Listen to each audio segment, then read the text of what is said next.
$1.45 billion fine accusing the American chipmaker of violating antitrust laws. Intel CEO says that the company plans to appeal.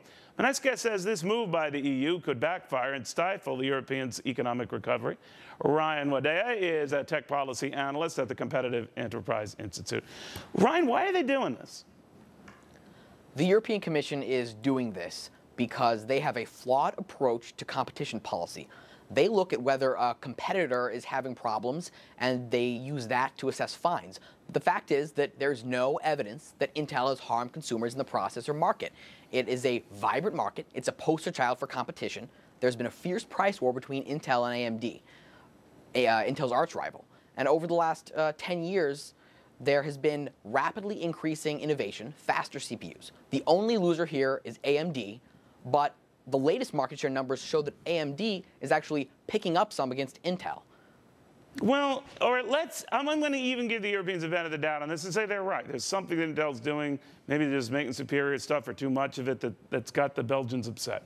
Now, if you're arguing, as they did with President Obama at the recent international summit, that America is the reason why we're in this global financial funk, then why would you go after one of our premier companies that would almost assuredly prolong it? The European Union has a long history of going after successful American businesses. They've been going after Microsoft for over a decade. They are now thinking about forcing Microsoft to remove Internet Explorer from Windows. The European Union has no trouble going after American business, even when it doesn't help consumers. And this is only going to make the economic crisis worse. That's $1.5 billion fine on Intel is $1.5 billion less that Intel can spend on research and development and creating wealth. This is going to do nothing to help the economy or consumers.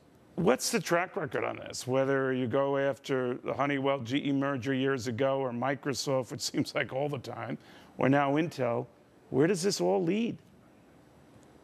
This all leads to a distorted marketplace, and a marketplace where companies that have trouble competing see antitrust as an excellent vehicle for gaining market share. Why innovate when you can simply pay lobbyists and go to government? Government will do the hard work for you. So it makes the market work less effectively, it hurts wealth creation, and it essentially takes away from the market's ability to discipline companies.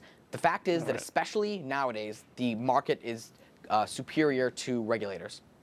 All right, Ryan, thank you very, very much. Well, just when we thought the shoppers